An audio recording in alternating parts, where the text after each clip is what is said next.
nós temos duas datas que são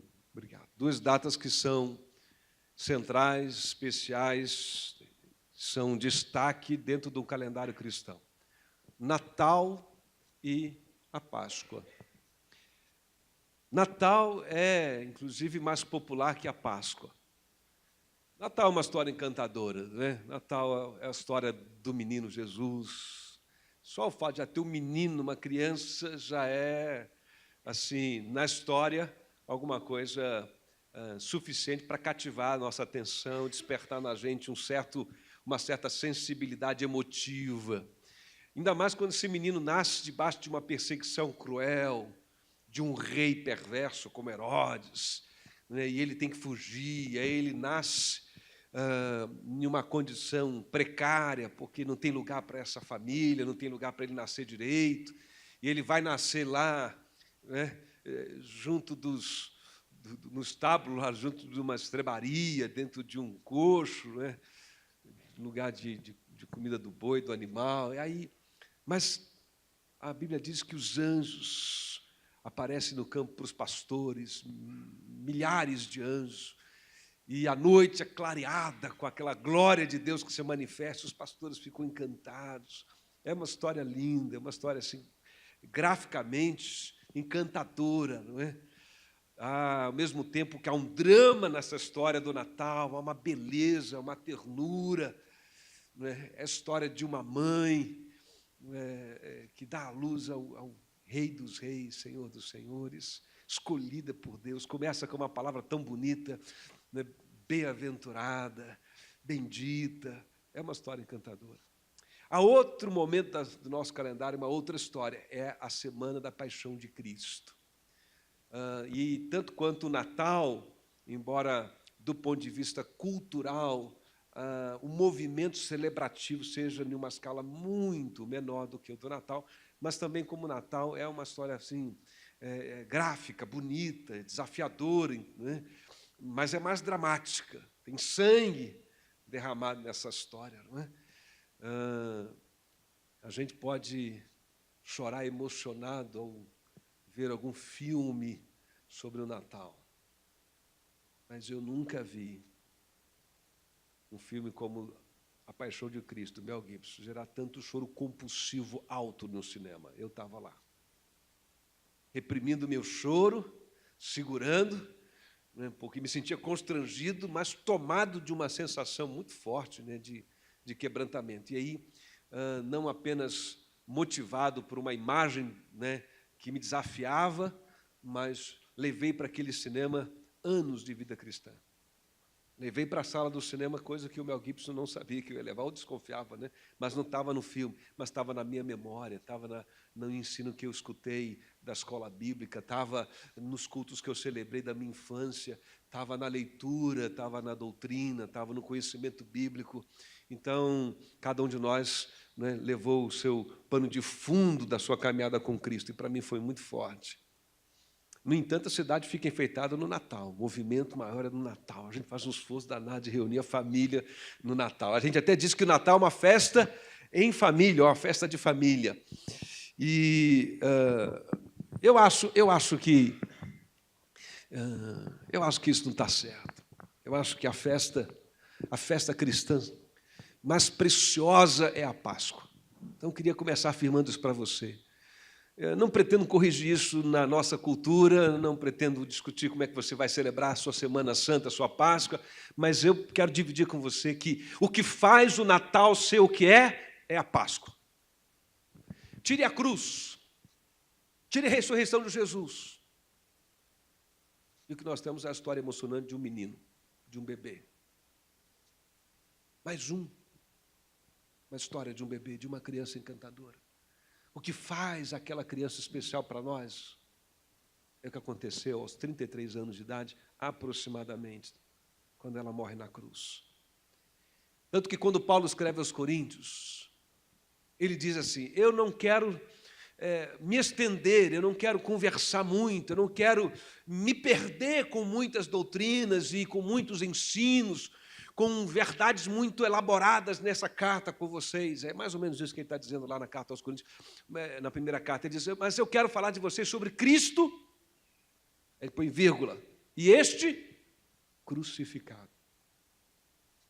Cristo. E ele diz, olha, mas eu quero destacar o Cristo crucificado. O anglicano John Stott, falecido, um pensador cristão dos nossos dias, escreveu um livro inteiro grosso, enorme, só sobre a cruz de Cristo. Esse é o título do livro dele. E ele é um livro pesado de se ler, mas gostoso de perceber a leitura que ele faz, bíblica, teológica, histórica da cruz. E ele vai pensando ao longo da história elementos que poderiam fazer a representação do cristianismo. Ele diz, por que a cruz representa o cristianismo? Por que não a manjedoura? Por que não uma coroa? E ele até diz, por que não um túmulo vazio? A cruz. A cruz. Por que não um peixe? Durante muito tempo a gente compartilhou no cristianismo o peixe como um símbolo, por causa das iniciais, né? Jesus Cristo Senhor. Mas é a cruz. É a cruz que está no centro da mensagem cristã. Tire a cruz, tire a crucificação, e Jesus será um mestre extraordinário, iluminado, inspirador. Não é? Mas todo o cristianismo cai, ou se ergue na compreensão que nós temos sobre a mensagem da cruz. Nós temos 4 evangelhos na Bíblia, certo? Me ajudem. Mateus, Marcos, Lucas e João. João diz, no final do seu evangelho, eu gostaria de contar tudo o que ele fez, mas se eu contasse para vocês tudo o que ele fez, não há livro no mundo que caberia. Ele fez, na presença dos seus discípulos, muitos outros sinais que não estão escritos nesse livro, mas esses foram escritos para que vocês creiam que Jesus é o Filho de Deus e crendo tenha a vida eterna. Ele disse lá. Então tem muito mais coisas, né? Muito mais. 3 desses evangelhos são chamados sinóticos, porque tem muita semelhança, um copiou mais ou menos do outro, é mais ou menos assim que se diz. Mateus, Marcos e Lucas, evangelhos sinóticos. João já é diferente, João tem um padrão diferente, inclusive. Ele fala dos encontros de Jesus com a mulher samaritana, com Nicodemos, e nenhum dos outros evangelhos narra isso. Enfim, é muito precioso o evangelho de João. Mas todos eles falam da vida de Jesus.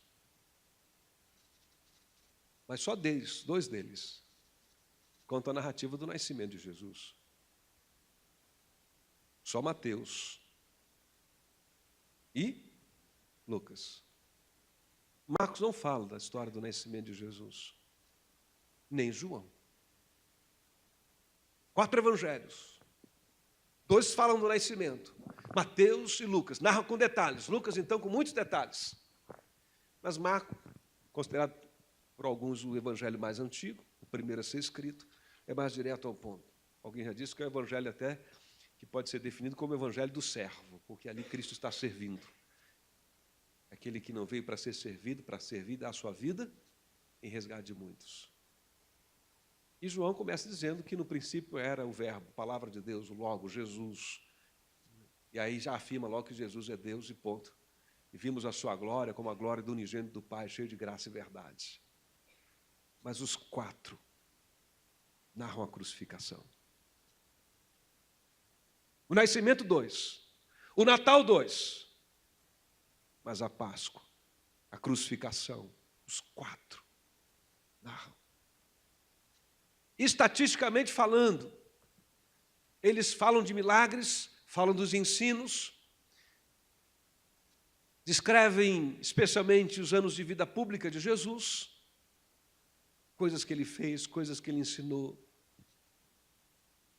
Mas, estatisticamente falando, em torno de 70%, depende, né? É um número, uma referência simbólica até quase, mas é uma estatística de referência. 70% do que está escrito nos evangelhos que eu e você temos fala da semana da paixão de Cristo, da sua morte e da sua ressurreição. 30% fala do restante da vida de Jesus. Sejam ditos milagres, ensinos ou o nascimento dele. 70% do evangelho tem a ver com a cruz. Nós precisamos entender a mensagem da cruz. porque a nossa fé precisa dessa compreensão. E enquanto eu orava e tirava um tempo para pensar sobre isso, eu fiquei assim tão tocado por essa mensagem, por aquilo que a Bíblia descreve. E eu pensei, eu acho que a gente precisa, desde o primeiro domingo, pensar um pouco mais sobre isso e trazer à memória aquilo que você já sabe. Sublinhar, talvez, com cores mais vivas, algumas coisas que nós já sabemos. Mas este é um mês especial, e este é um acontecimento central, e este é um momento para nós muito especial, e eu quero convidar você nesse mês, então, de novembro, este domingo próximo, se Deus permitir, até o domingo, dia 21, mesmo ali no finalzinho, dia 28, a gente gastar um tempo precioso nosso para celebrar o que Jesus Cristo fez por mim, por você e por todos nós na cruz do Calvário. Amém? A Páscoa não é uma festa cristã, é uma festa judaica. Por isso, quando a gente fala de Páscoa, a gente precisa dar uma adjetivada, dar uma qualificada, diz a Páscoa cristã. Por quê? Para diferenciar da Páscoa típica, tradicional, original, que é a Páscoa judaica, celebrada até os nossos dias pelo judeu, com alguma modificação, com algum elemento mais contemporâneo, mas a Páscoa é uma festa judaica. Cristãos celebram a Páscoa? Não. De maneira clara, objetiva, nós não celebramos a Páscoa, nós celebramos a Páscoa cristã. O que é isso, pastor? A gente celebra Jesus Cristo, a sua morte, a sua ressurreição.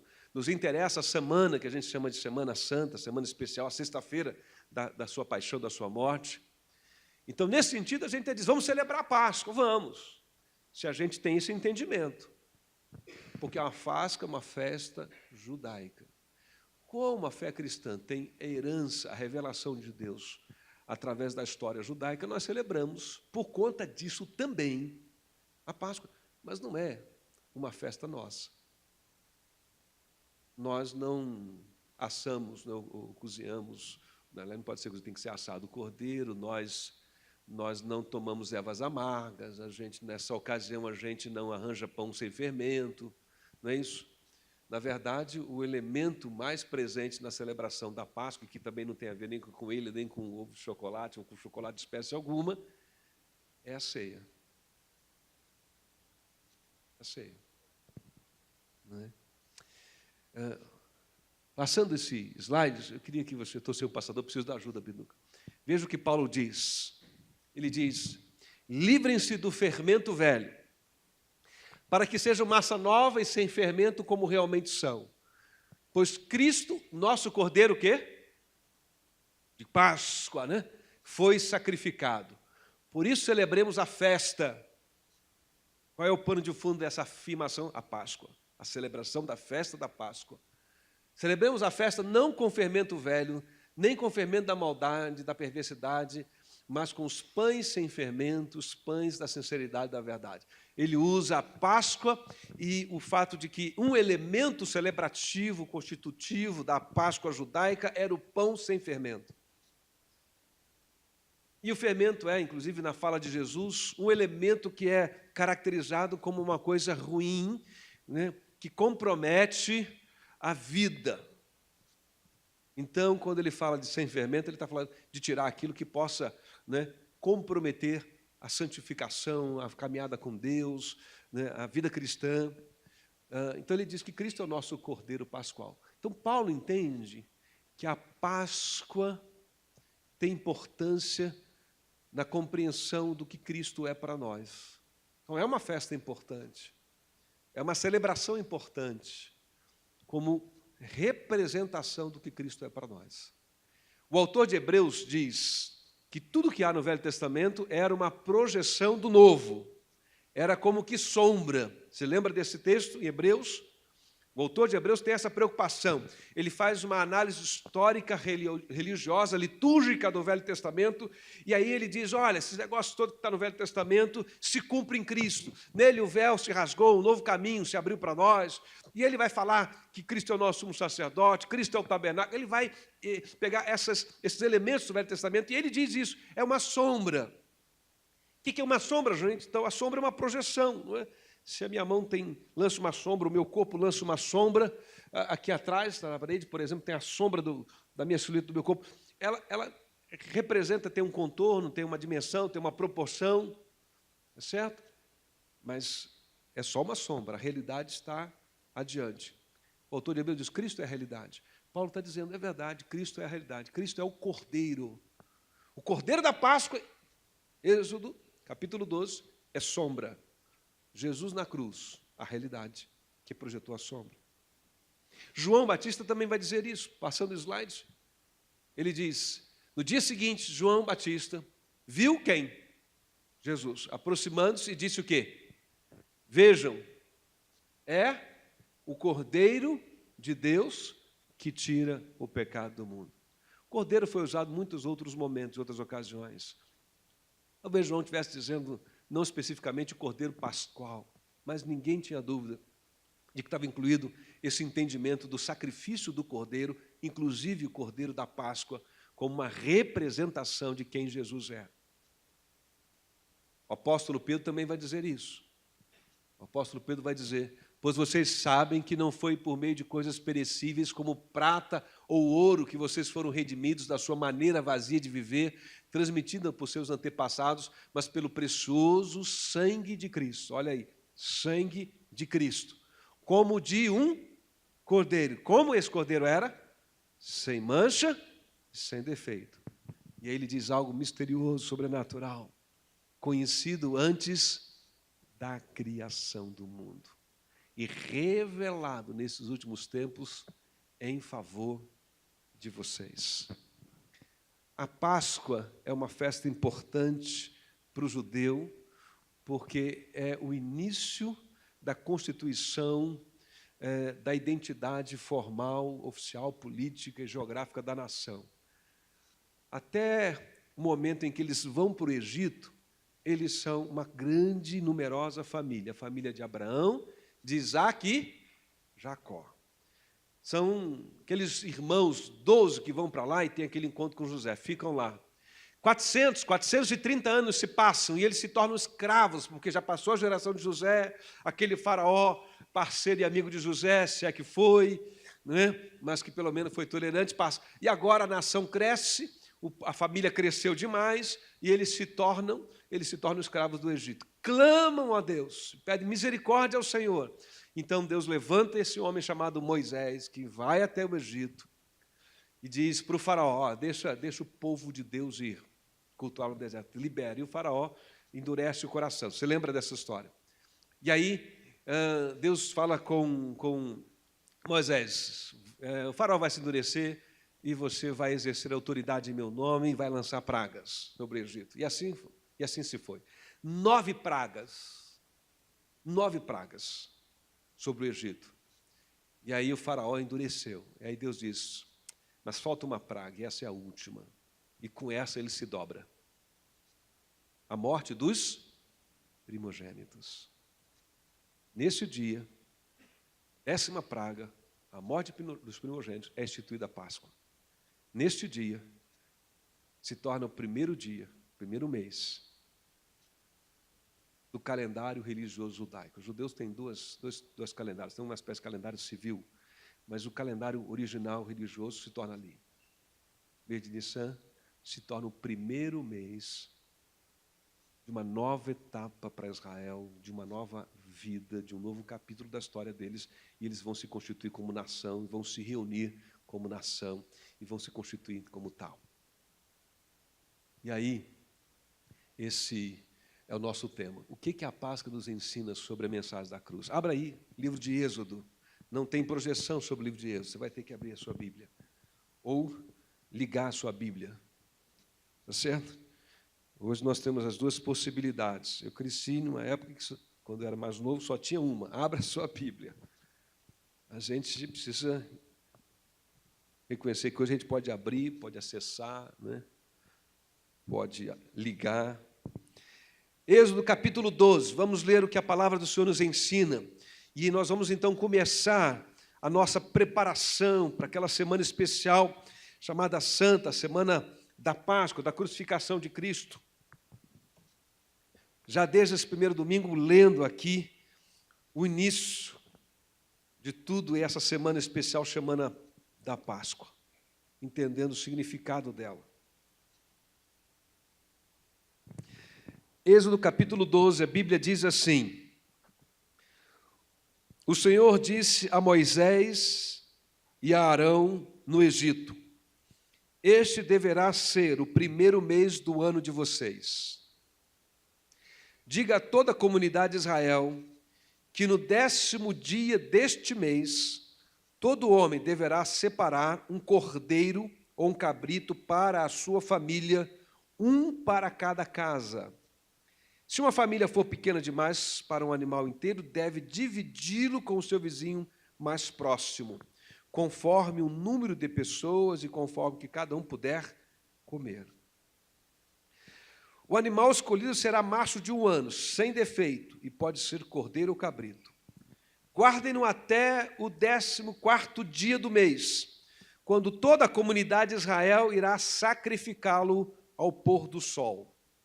Passem, então, um pouco do sangue nas laterais e nas vigas superiores das portas das casas nos quais vocês comerão o animal. Naquela mesma noite, comerão carne assada no fogo com ervas amargas e pão sem fermento. Não comam a carne crua, nem cozida em água, mas assada no fogo, cabeça, pernas e vísceras. Não deixem sobrar nada até pela manhã. Caso isso aconteça, queime o que restar. Ao comerem, estejam prontos para sair. Cinto no lugar, sandália nos pés e cajado na mão. Comam apressadamente. Esta é a Páscoa do Senhor. Naquela mesma noite passarei pelo Egito e matarei todos os primogênitos, tanto dos homens como dos animais, e executarei juízo sobre todos os deuses do Egito. Eu sou o Senhor. O sangue será um sinal para indicar as casas em que vocês estiverem. Quando eu vir o sangue, passarei adiante. A praga de destruição não os atingirá quando eu ferir o Egito. Este dia será um memorial que vocês e todos os seus descendentes celebrarão como festa ao Senhor. Celebre-no como decreto perpétuo. Amém. Há tanta coisa nesse texto. Nós não vamos trabalhar tudo nessa manhã, mas eu quero convidar você a ler esse texto, a refletir sobre ele, a aproveitar essas próximas semanas e a ler de novo os evangelhos. Se você acha que é muita coisa para ler em tão pouco tempo, leia a semana, de fato, a semana da entrada de Jesus, na sua entrada triunfal em Jerusalém. Leia o que Jesus fez e seus atos, seus ensinos na sua última semana, e você vai ler pelo menos em torno de 70% do que há nos evangelhos. Para os autores do Novo Testamento, para a igreja, para os apóstolos, a Páscoa era uma sombra do que aconteceu naquela Semana Santa, na cruz. O que era a celebração, então, da Páscoa? Vamos revisar um pouco o que nós lemos aqui. 10 pragas. A 10ª praga foi essa, a morte dos primogênitos. O faraó, então, se dobra e deixa o povo partir. E aí Deus dá uma orientação através de Moisés. Eu vou visitar o Egito agora com mais um juízo muito duro. Porque o que eram as pragas? Um juízo de Deus contra o Egito, os falsos deuses do Egito e o endurecimento do coração do faraó. Mas agora, então, o juízo derradeiro, determinante da Páscoa vem para resolver a questão. E aí, o que foi dado como orientação? Pegue um cordeiro de 1 ano. Lá no dia 10 deste mês, que vai ser agora para vocês o primeiro mês do ano de vocês. É uma nova história, é um novo capítulo, é um novo começo para vocês. E esse mês de Nissan, a Bíblia vai ser esse primeiro mês. Lá no dia 10, vocês vão separar do rebanho um cordeirinho de 1 aninho. Do dia 10 ao dia 14, vocês vão ficar com eles examinando. Ele não pode ter defeito. Veja se não tem alguma ferida, alguma deformação, algum tipo de mal, de deficiência, de verme, de praga, de alguma coisa nele. Ele tem que ser perfeito, o melhor possível. Sem manchas, sem mácula, né? Uma expressão para descrever isso. Perfeito, bom, melhor, de um aninho. Fiquem com ele até o dia 14. No dia 14, vocês vão sacrificá-lo. Vão assá-lo. E vão compartilhar isso com a família. É um por casa. Não é um por pessoa. É um por casa. Reúna todos da casa e compartilhe. Provavelmente não vai dar para uma família só. Vocês vão precisar se reunir. Então, reúna-se com outra família. Façam todo o esforço, tragam seus vizinhos, compartilhem o cordeiro, reúnam a família, reúnam os vizinhos, podemos ler, reúnam os amigos, os conhecidos, próximos, compartilhem isso junto. O sangue, vocês vão usar como uma tinta e vão do lado de fora da casa de vocês e vão dar uma pintada na porta. Nas laterais e ali. Porque à noite eu vou passar com um juízo. E todos os primogênitos do Egito vão morrer. De animais a pessoas.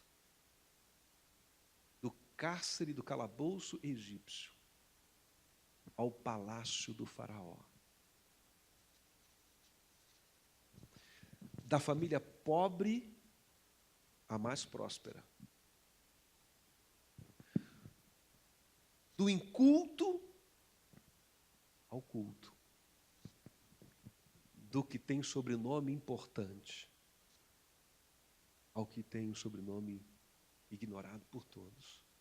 Não farei distinção, a não ser uma. Qual era? A casa onde há o sinal da marca de sangue. Nesta casa, quando eu chegar ali, eu passarei por ela. Significado hebraico da palavra Páscoa, né? Passar por cima, passar adiante, daí a palavra Páscoa. Deus passou adiante, passou à frente, pulou aquela casa. Que casa? A casa que tinha a marca do sinal do sangue do Cordeiro nos umbrais. Para a gente que está hoje aqui com a leitura do Velho Testamento, fica fácil, rápido, imediato a correlação, né? E acontece isso. Só que nós temos que entender que houve morte em todas as casas. Foi um dia de juízo de Deus. Foi um dia de juízo, duro juízo de Deus. Há quem diga que Deus estava exercendo um juízo de vingança, e a gente precisa entender que a vingança pertence a Deus. A Bíblia diz que a gente não deve se vingar. Você lembra disso, amém? Não vos vingueis a vós mesmos. Porque a nossa justiça, a nossa capacidade de fazer justiça, ela é muito eficiente. A gente não tem todas as informações. A gente tem pensamentos tendenciosos, sentimentos que confundem a nossa capacidade de juízo perfeito. Mas temos que ter alguém que julgue em algum momento, mesmo com toda a perfeição. Mas a Bíblia diz que no que diz respeito a esse juízo de vingança, a gente tem que abrir mão dele. Mas a Bíblia diz que a vingança pertence a Deus. Não há quem diga que era um juízo severo, porque houve um momento em que Faraó mandou matar as crianças recém-nascidas dos hebreus. Não há pecado que não receba a sua paga. Não há pecado, injustiça e maldade que não seja vingado. Houve morte em todas as casas. Em todas as casas.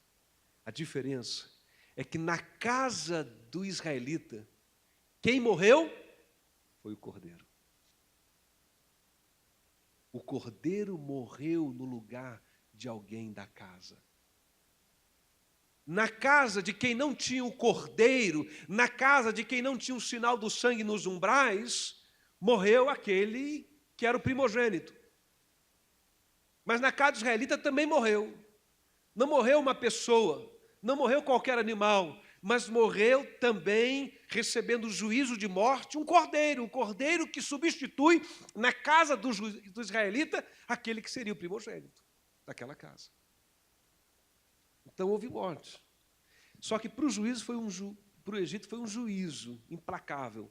Na casa dos israelitas, esse juízo foi aplacado pela graça do cordeiro que substitui quem deveria receber o juízo de Deus. Cordeiro que substitui. Isso foi a Páscoa. E aí ele diz, olha, vocês vão tomar com erva amarga. Por que erva amarga? Para vocês lembrarem como é terrível a vida do Egito, como foi terrível. Escravidão, o sofrimento de vocês. Por que o pão sem fermento? Há algumas possibilidades de interpretação. Uma delas é porque se leva para fermentar, demora tempo.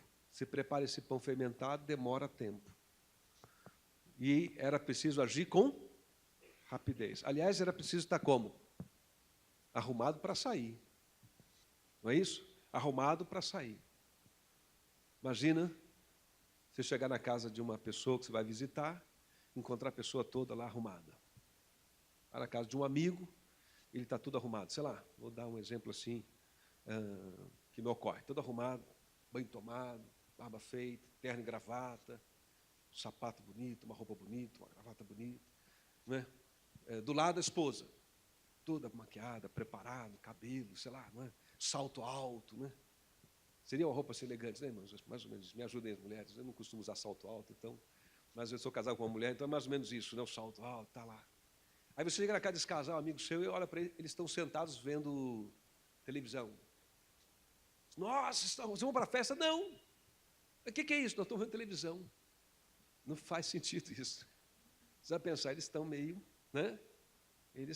Ninguém se arruma para assistir televisão. Se arruma para fazer o quê? Para sair.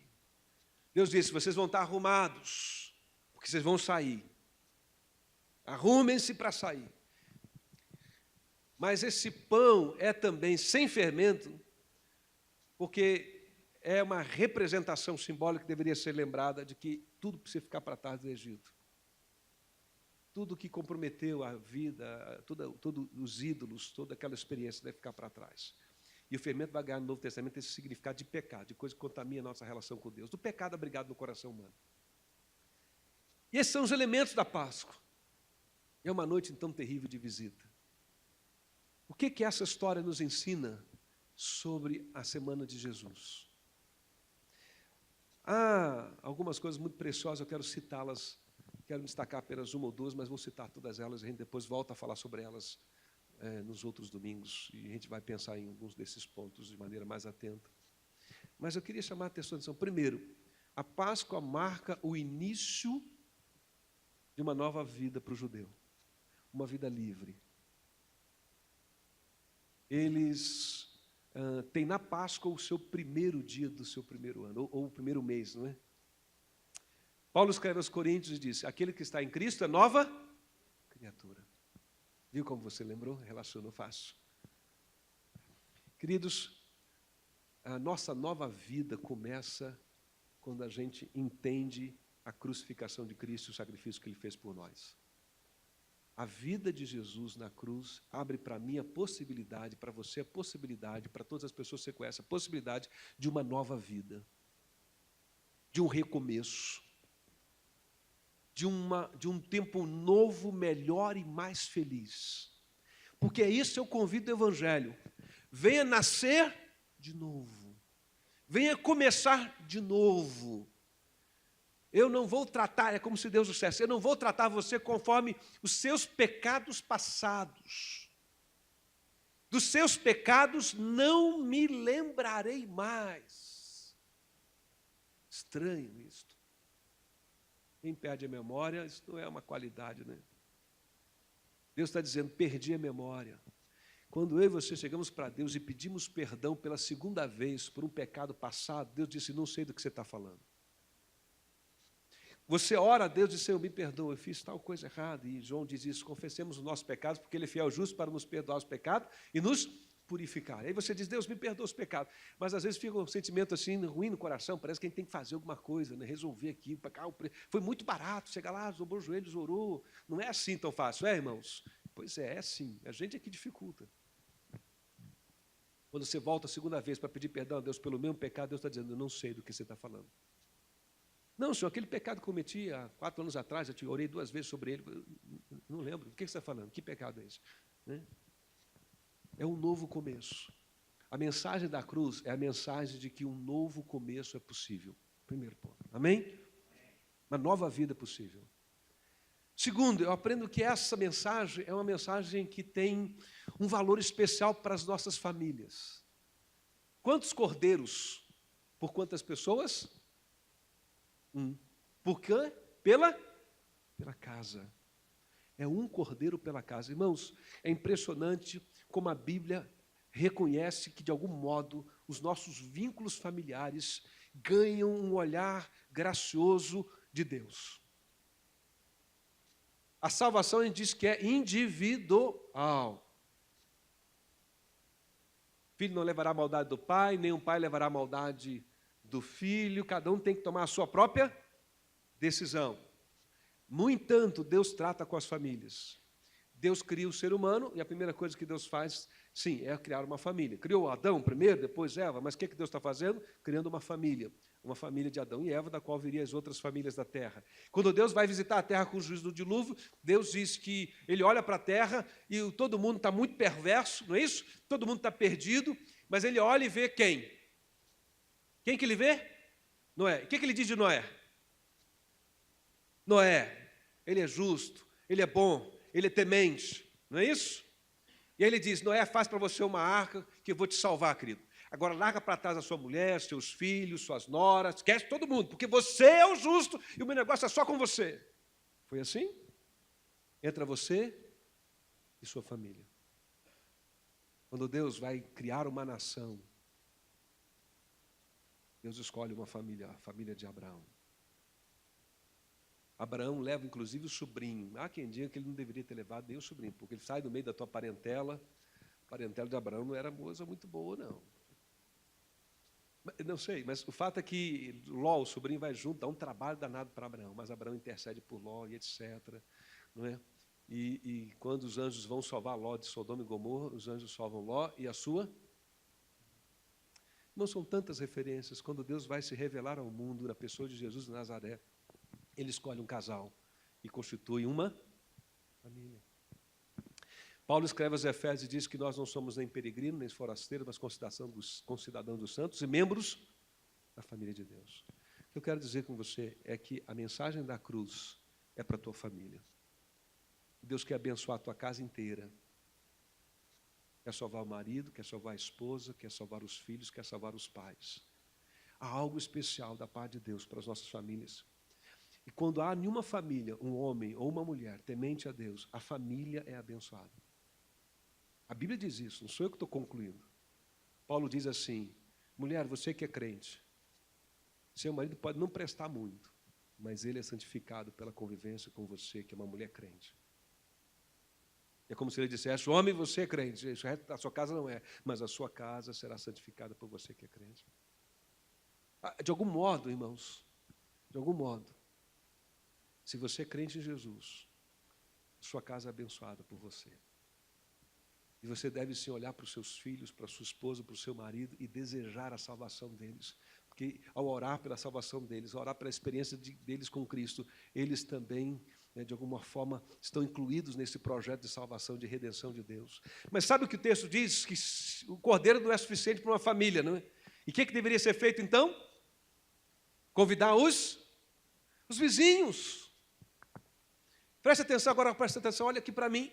O cordeiro não é suficiente para as nossas famílias. Ou diria, não é só para as nossas famílias.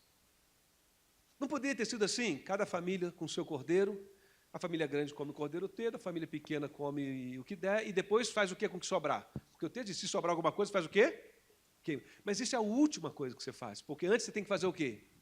Bater na porta do seu vizinho e dizer para ele, olha, eu vim aqui porque a gente vai fazer um negócio lá em casa esquisito, que é chamado Páscoa, Moisés que mandou fazer, a gente está levando fé nesse negócio, e diz o seguinte, que a gente tem que comer o cordeiro, mas não dá para todo mundo, a gente tem que chamar os vizinhos.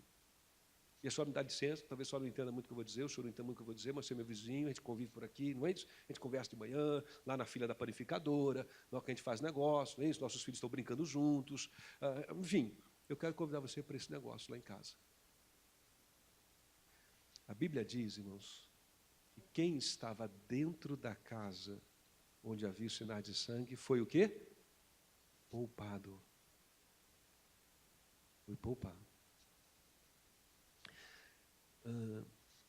Irmãos, é um pecado ser crente em Jesus e não anunciar Cristo para os nossos amigos. Não importa se na sua casa todos já provaram do Cordeiro. O Cordeiro é maior do que a sua família. O Cordeiro precisa ser oferecido aos seus vizinhos, aos seus colegas de cursinho, de faculdade. O seu Cordeiro precisa ser, o Cordeiro Jesus precisa ser oferecido para os seus amigos. Começa com a sua casa, começa com a sua família, começa com você e os seus amados ali, mas precisa incluir a todos que estejam ao nosso alcance. A mensagem da cruz não é só para mim, não é só para Renata, não é só para o Davi, não é só para o Natanzinho, não é só para o João Pedro. Isso é uma crueldade. Se eu me concentro na minha família, se eu me dou por satisfeito, se eu olho para eles e digo, eles são crentes de Jesus, graças a Deus, que vá para o inferno os vizinhos. Isso não é evangelho, isso não é cristianismo. Eu não posso negociar isso. Não me foi dado o direito de escolher como eu celebro esse negócio. A ordem foi dada, é o imperativo. Eu não posso fazer do jeito que eu quero. Eu não posso escolher cozinhar o cordeiro, ele é assado. Eu não posso escolher comer sozinho, largar todo mundo esperando. Eu não posso me concentrar, fechar as minhas portas e não olhar para o meu vizinho.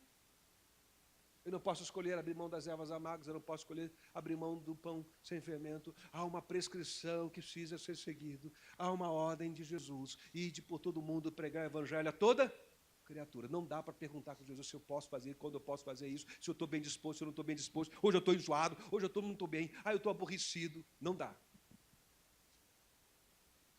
Por isso Paulo escreve a Timóteo e diz, prega a palavra, tempo e fora de tempo. Deve haver no coração de todos nós um senso de urgência. Quando cruzarmos por alguém durante a semana, que está próximo ao nosso convívio, não apenas um dia e um instante, também até, mas que faz parte do nosso vizinhança. Devemos apresentar a eles o Cordeiro Pascual, que é Jesus de Nazaré. O texto diz que o sangue, então, foi usado nasquelas portas. E aí o anjo passou, e passou por cima. Páscoa. Olha, irmãos, passou por cima por causa do...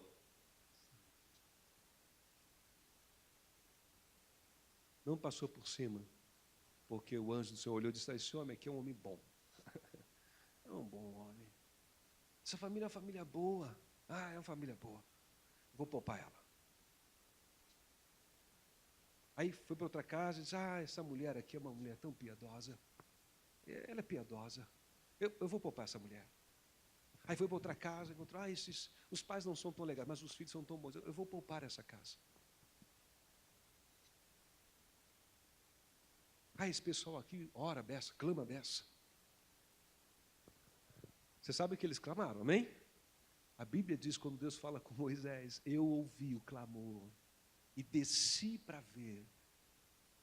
Deus não só escuta o clamor de Israel, Deus vê o sofrimento de Israel. Deus escuta e vê. Aí ele fala para Moisés, eu escutei o clamor e eu vi o sofrimento. Então, quando você se perguntar assim, será que Deus está me ouvindo a minha oração? Você diga para a tua alma, Ele não só está ouvindo, como está vendo. Amém? A razão do seu clamor. E aí, Ele vem para socorrer. Só que o critério para o anjo da morte passar por cima não é o critério da justiça de quem está na casa. Olha, irmãos, que coisa. Tanto que você pode chamar o vizinho, e alguns egípcios entraram na casa de alguns israelitas, entraram talvez pela amizade, entraram pela convivência, entraram até porque esse era um bom vizinho, era cordial. Nós temos grupos de pastoreio, GPS, né? Podemos convidar amigos.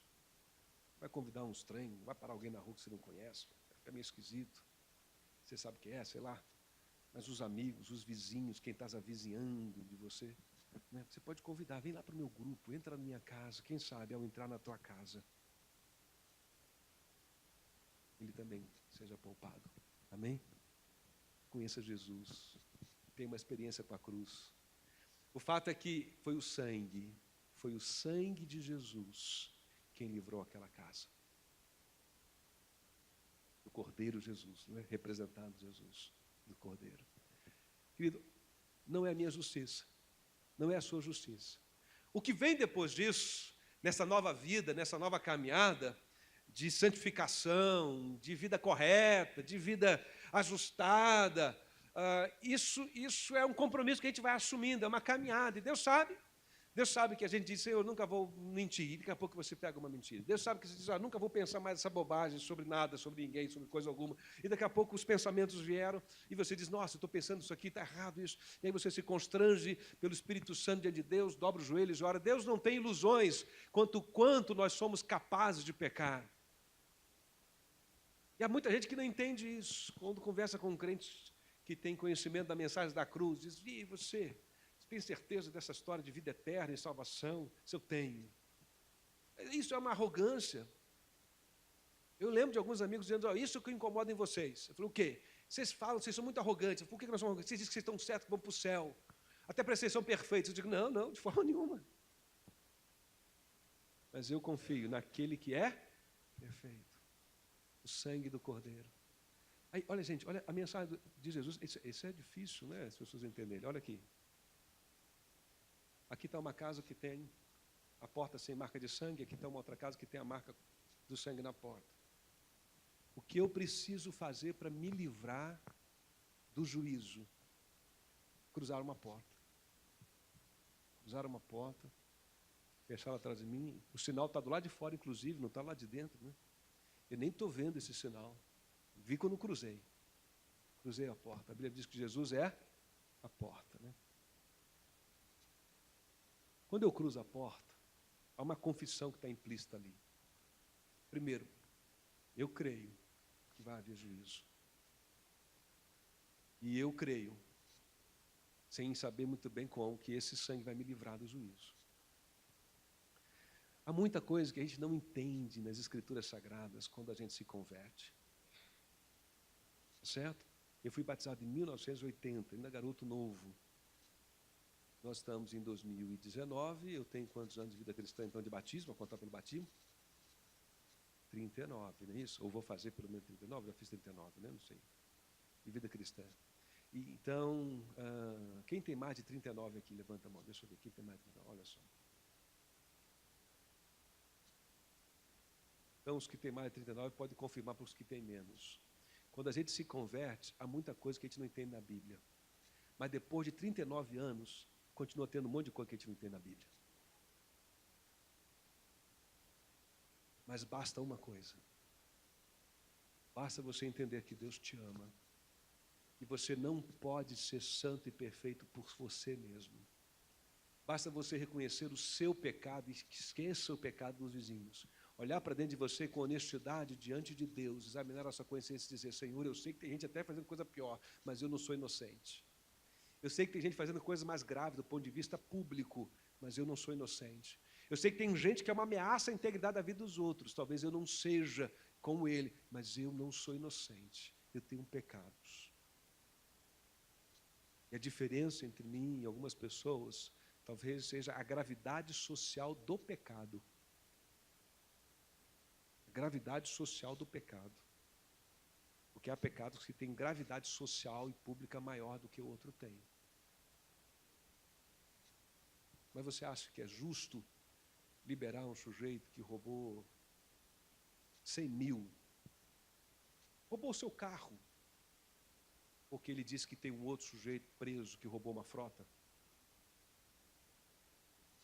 Ele rouba o teu carro e diz, mas eu só roubei o seu carro, querida. Querido. Eu deveria andar livre nessas ruas, porque tem gente roubando frota. Aí você diz, tudo bem, realmente um carro não faz falta. Foi meu, mas não faz falta. Ninguém faria isso. Por que Deus faria isso? Porque Deus é bom. Sim, por isso Ele deu Jesus por mim e por você. Amém?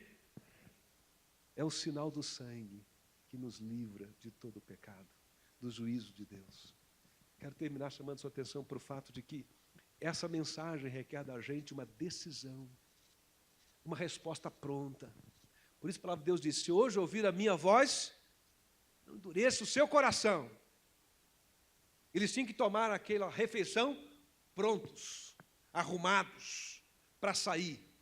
Porque o convite de Jesus é um convite para ser respondido com prontidão, com certeza, com convicção, com firmeza.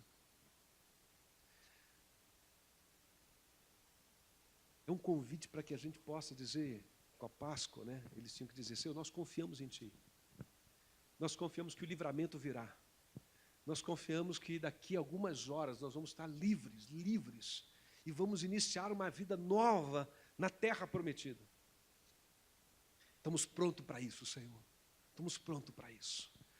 Há tanta coisa que a gente poderia pensar sobre isso, mas a sandália, esse cajado, esse cinto, essa roupa pronta, é uma declaração de fé. Nós cremos que o Senhor fará o que diz que deve ser feito, e nós estamos prontos. Me lembro da história que Jesus contou, falando da parábola, né? Das virgens prudentes, das moças prudentes e das imprudentes. Qual a diferença entre uma e outra?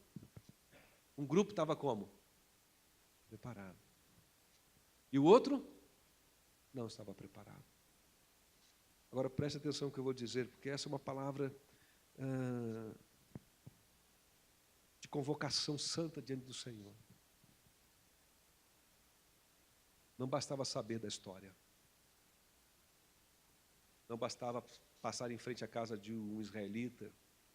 Não bastava conhecer um israelita que estava celebrando a Páscoa. Não bastava sequer ter o cordeiro dentro de casa. Do dia 10 ao dia 14 é o tempo que eles tinham para examinar esse cordeiro. Do dia 10 ao dia 14 é o tempo que eles tinham para examinar o cordeiro. Mas no dia 14 eles precisavam sacrificar o cordeiro. No dia 14 eles precisavam pegar o sangue do cordeiro e pôr na porta. Se o sangue do cordeiro ficasse numa vasilha dentro de casa, eles não seriam poupados. Não era do jeito que eles queriam. Precisava ser do jeito que Deus determinou. Salvação não é do jeito que eu quero. Nem posso levar a minha vida cristã do jeito que eu quero. É do jeito que Deus quer. Amém? Então não bastava ter o cordeiro, não bastava sacrificá-lo. Não bastava comer o pão sem fermento e a erva amarga e esquecer de pintar os umbrais da porta com sangue. Era preciso ir lá fora e pintar, e era preciso estar preparado. Então, olha aqui, foi graça, porque Deus olha e não julga quem está dentro. Porque Deus olha para aquela casa e vê o sinal. Quando Deus olha para mim, olha para você, Ele vê a cruz de Cristo e o sangue de Jesus derramado na cruz. Não vê a minha perfeição ou imperfeição. Mas Ele me convida a estar pronto, preparado, decidido, a confiar, a me submeter à vontade, à direção dEle para a minha vida. Ele diz, você precisa confiar em mim. Um convite à confiança. E confiança é só uma outra palavra do português para dizer fé. É preciso ter fé que Deus é fiel para cumprir o que prometeu. Esse mundo é um Egito. Nós sofremos com o pecado, mas o Cordeiro já veio. Amém? O sangue já foi derramado. O Cordeiro já foi sacrificado, gente. Mas há coisas que cabem a gente fazer para que a gente possa se apropriar do sangue do Cordeiro. Eu preciso primeiro crer e confiar. Isso significa que eu preciso me preparar todos os dias. Todos os dias de novo dizer, será que eu estou pronto se Cristo volta hoje? Será que tem alguma coisa na minha vida que não está legal, não está bom? Bom, não interessa se tem gente fazendo coisa pior do que eu. Não interessa ter um pastor que fez coisa pior do que eu. Não interessa se o Papa Francisco está fazendo uma coisa. Não interessa quem está fazendo o quê, nem meu pai, nem minha mãe. Como é que eu estou? Estou preparado? Estou confiando? A graça foi revelada em que Deus poupou a casa israelita por sinal do sangue, sem julgar quem estava dentro. Mas quem estava dentro só podia desfrutar da graça se apropriasse do sangue. Então, é duro, Mas há pessoas que conhecem o Evangelho, que conhecem a cruz, que conhecem a Bíblia. Há pessoas que conhecem a história da Páscoa e a história da Semana Santa. Há pessoas que choram no Natal e há pessoas que choram diante da cruz quando assistem um filme como A Paixão de Cristo. Mas essa não é a questão, se a história te emociona, nem apenas o que ele fez na cruz. A grande questão é o quanto nós estamos crendo e se estamos nos apropriando disso para a nossa vida. A salvação está disponível, mas é preciso se apropriar-se dela pela fé. Jesus entrou em Jerusalém e foi aclamado. Se acredita que ele tenha entrado no dia 10. No dia 10 do primeiro mês. Os judeus estão lendo os evangelhos, preparando-se para a Páscoa. Ele entra no dia 10, porque no dia 10 o cordeiro tinha que estar separado. Do dia 10 até o dia 14, segunda, terça, quarta, quinta. Entre segunda, terça, quarta, quinta, né? Naqueles dias ali, ele vai ao templo, ele ensina coisas. Os judeus estão tentando questioná-lo e algum deles vai dizer assim: nunca ninguém falou como esse homem. E finalmente Jesus vai ser julgado por Ponto Pilatos. Pilatos olha para Jesus e Pilatos diz para a multidão: não vejo nesse homem pecado, culpa, nada do que vocês estão dizendo. Pilatos encerra a semana dizendo: não há defeito nesse cordeiro. Não há mácula nesse cordeiro. Jesus foi examinado como o cordeiro da Páscoa. E a autoridade máxima naquele momento, chamado Pôncio Pilatos, olha para esse cordeiro e diz: não há defeito nesse cordeiro. Ele não tinha que estar aqui. Mas eles, incitados pela multidão, Pilatos é só um político, diz: eu vou lavar minhas mãos desse negócio. E a Bíblia diz que ele, a Bíblia não, né? A Bíblia diz que ele lavou a mão, mas uma tradição diz que ele morreu com uma espécie de trauma, né? Lavando a mão todo dia, dizendo para si mesmo, uma tradição religiosa, não sei o quanto é folclórica, mas Pilatos morre lavando a mão todo dia, dizendo: eu sou inocente do sangue desse justo, eu sou inocente do sangue desse justo. O fato é que ele faz essa avaliação de que o cordeiro é puro, perfeito. Na quinta-feira à noite, então, Jesus toma a ceia com seus discípulos. Eu convido os diáconos para virem aqui à frente, porque a gente vai tomar a ceia agora. Ele reúne os discípulos para comer a Páscoa. E aí, uma coisa aconteceu ali. A Páscoa celebra, a partir então, uma aliança, não é? Jesus diz: eu faço com vocês uma aliança. Aí olha que interessante. Ele pega um cálice de vinho. Havia 4 cálices que eram servidos na Páscoa. Se entrou na tradição da celebração da Páscoa, né? Ele pega um desses cálices. Ele pega um pão. Que pão que é? Um pão sem fermento. Estava lá, estava celebrando a Páscoa. Ele parte. E aí ele dá um outro significado. Ele diz: esse pão agora é meu corpo. E este cálice de vinho agora é o meu sangue, que eu entrego por vocês. Na Páscoa se celebra, né, na Páscoa cristã, a ceia de Cristo, que dá um outro significado a ela. E aí Jesus é preso na madrugada de quinta para sexta. É julgado às 9 horas, mais ou menos, segundo alguns, né, porque ele leva 6 horas e morre na cruz. Quando ele morre na cruz, acredita que seja, pela descrição, né, às 3 horas da tarde. Olha, gente, não há coincidências nisso.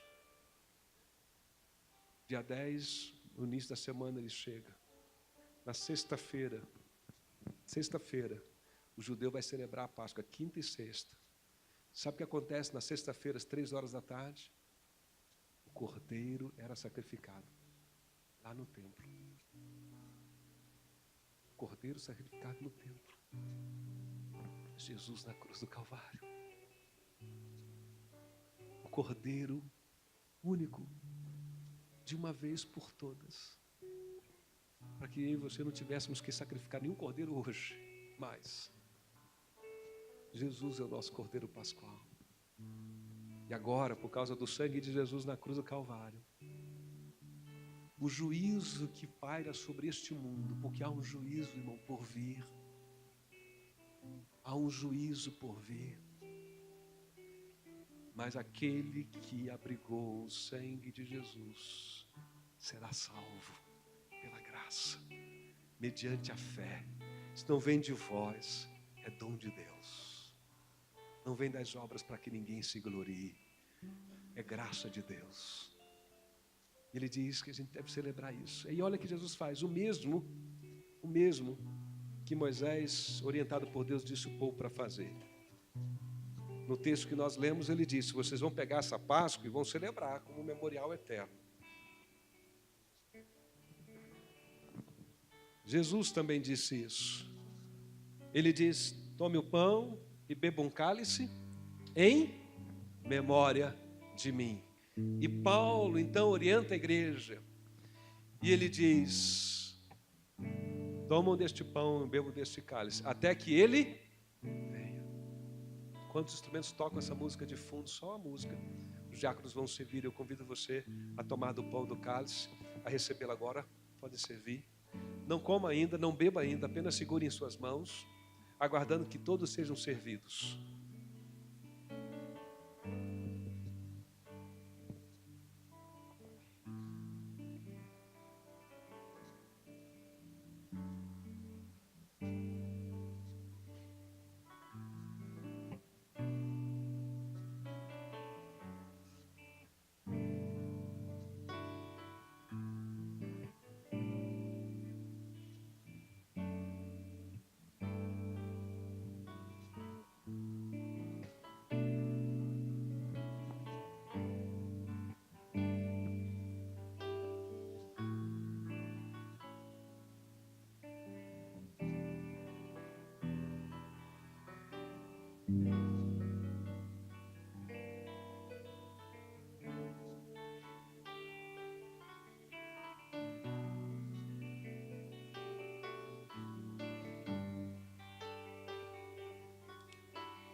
Você que já pegou o pão, o cálice, convido você a orar. A Bíblia diz: examine o homem a si mesmo, assim como do pão do cálice. Esse exame não é para restringir ninguém. A palavra que Paulo usa ali no original não é examine, e se tiver uma coisa errada, não tome. Não é essa a ideia. A ideia do texto é examine. Dá uma olhada honesta para dentro de você.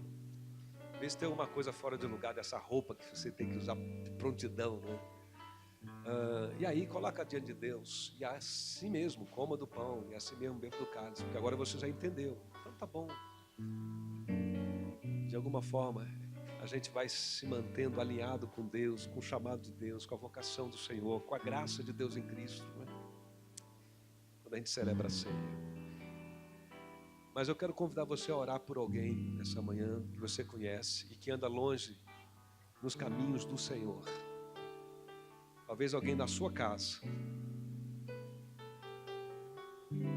que está testemunhando que você já entendeu a mensagem da cruz, que testemunha na sua vida que você já lançou mão da graça de Deus, que você confia em Deus, que você fala dele, ora para ele, busca nele a direção, mas ele ou ela na sua casa ainda não faz isso, não compartilha. Está lá, está testemunhando, está vendo, mas não tomou para si. Precisa estender o cordeiro para ele e para ela, dizer: olha filho, olha filha, olha meu amor, olha minha querida, meu querido, meu amado, minha amada, olha, você precisa de Jesus, você precisa da graça de Deus, você precisa da direção do Senhor. Ore por essa pessoa, ore por ela. Eu diria até: tome a ceia nessa manhã pensando nela.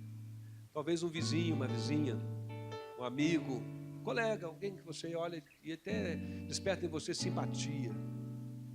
Você pensa: ele é tão bom, ela é tão boa, uma pessoa tão bacana. Não é suficiente. Ninguém entra no céu porque é bacana. Ninguém entra no céu porque é bondoso. Ninguém entra no céu porque deu esmola. Ninguém entra no céu, na eternidade, porque pegou todos os seus bens e distribuiu para os pobres. Porque é possível fazer isso, diz Paulo, sem amor. Sem amor. É possível fazer isso por vaidade. Até por loucura é possível fazer isso. A Bíblia diz que a gente entra pelo caminho que Cristo consagrou por nós. O sangue dele. Podem retornar. Mas reconhecer isso requer humildade, requer honestidade, requer coração quebrantado. Então, se você tem alguém, um amigo, um vizinho, mesmo que seja uma pessoa tão bondosa, aquele tipo que você diz, que pessoa boa. Mas se ela ainda não entendeu a Páscoa de Jesus, você precisa orar por ela para que ela entenda. Nós vamos servir aqui os músicos. Vou pedir a Valdilete para se aproximar, ela vai fazer uma oração aqui perto de mim, antes de tomarmos efetivamente o pão e o cálice.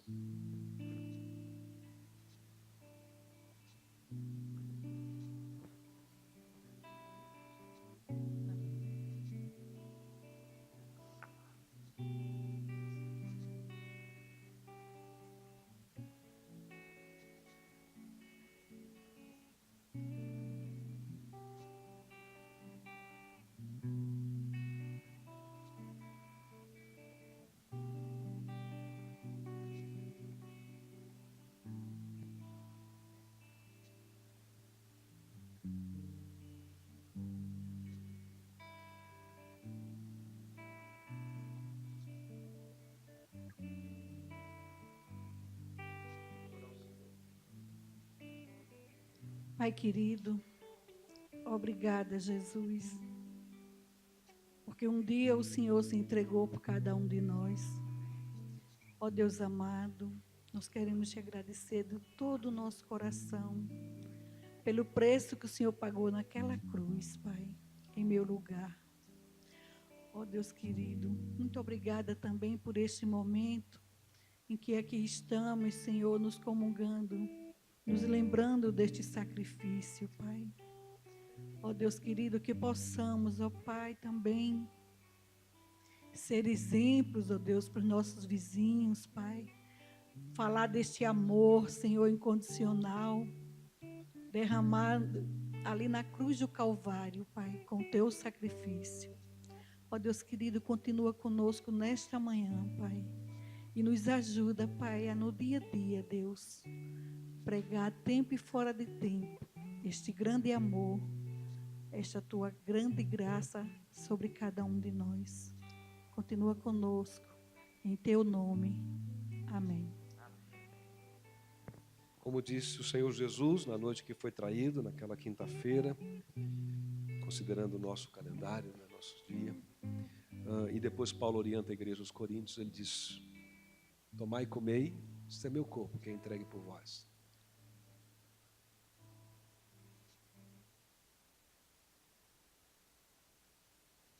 Lucas diz que depois de cear, de modo semelhante, tomou o cálice. Ele diz: tomai e bebei. Esse é um cálice da nova aliança. Participemos do cálice. Também em memória de Cristo. Prostro-me diante da cruz. Cante essa canção. O sangue de Jesus nunca houve amor. Os diáconos vão recolhendo o cálice. Convido você a cantar essa canção, essa última canção do nosso culto nessa manhã. Sobre a morte já venceu, sua glória o céu encheu, nada irá nos separar.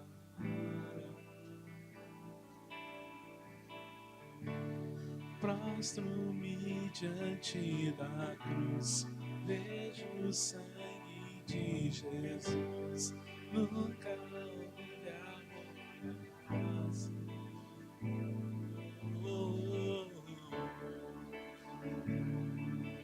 Já venceu, sua glória o céu encheu, nada irá me separar.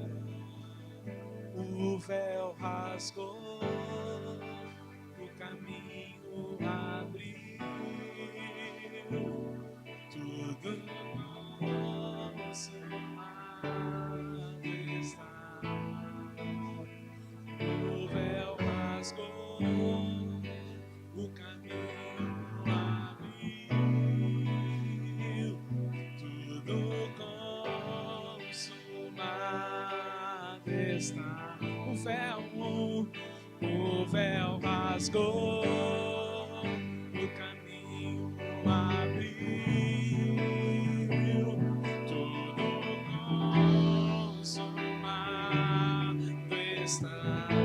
O véu rasgou, o caminho abriu,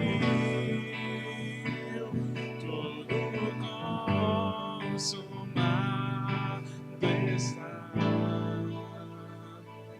Prostro-me diante da cruz.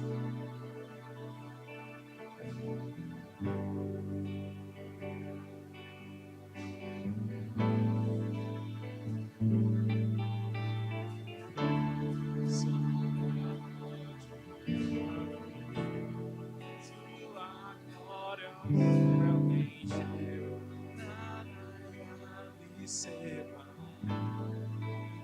Tu és meu guia, tu és meu guia. Tu és meu guia, meu poder,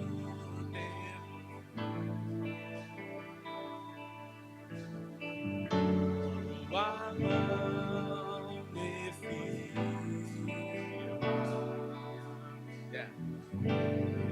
Eu sei me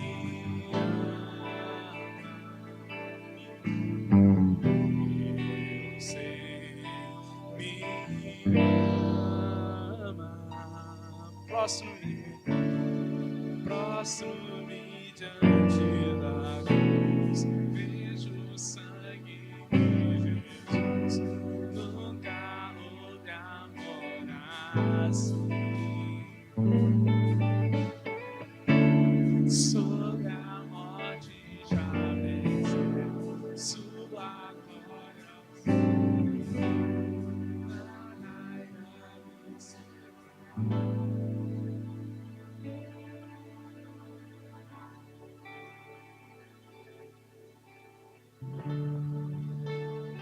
O que existe entre a Páscoa judaica e a fé cristã? Um cordeiro em comum. A Páscoa e a Semana Santa coincidem, a gente entende, biblicamente falando, de modo intencional. Por isso a gente menciona a Páscoa e fala da morte e crucificação de Cristo. Como cristão, não se celebra a Páscoa.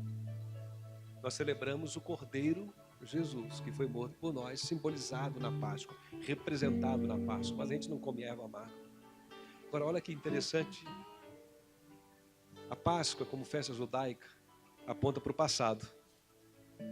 Erva amarga, vocês foram escravos, sofreram muito. A escravidão é terrível. Pão sem fermento. Os deuses do Egito não são coisa nenhuma. Livrem-se dele. Livrem-se do pecado. Confiem no Cordeiro, no sangue.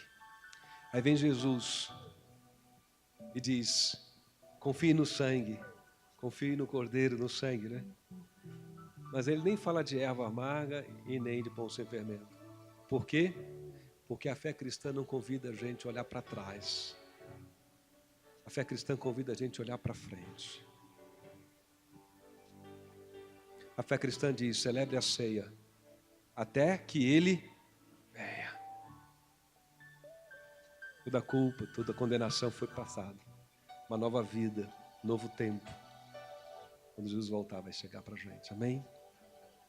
Irmão, nós vamos orar, vamos ficar de pé. Senhor, obrigado por essa manhã, pela tua palavra. Nós queremos agradecer a Jesus, o nosso Senhor e Salvador, o Cordeiro Pascual, aquele que foi sacrificado para que nós e toda a nossa casa, nossa família, amigos e vizinhos, pudéssemos ter a certeza da salvação, da vida eterna, da vida mais feliz, ó Deus, da eternidade com o Senhor, da vida abundante, da vida de qualidade. Ó Deus, abençoa-nos, a gente possa se apropriar da sua mensagem, da graça, que nós possamos compartilhar a graça por onde estivermos. Quero colocar diante do Senhor a Maís e pedimos que o Senhor abençoe, ó Deus, essa visita que faremos também, que o Senhor possa estar conosco ali. Nós entregamos o nosso domingo, pedimos a tua bênção e nós oramos assim, despede-nos com a tua paz, em nome de Jesus. Amém e amém.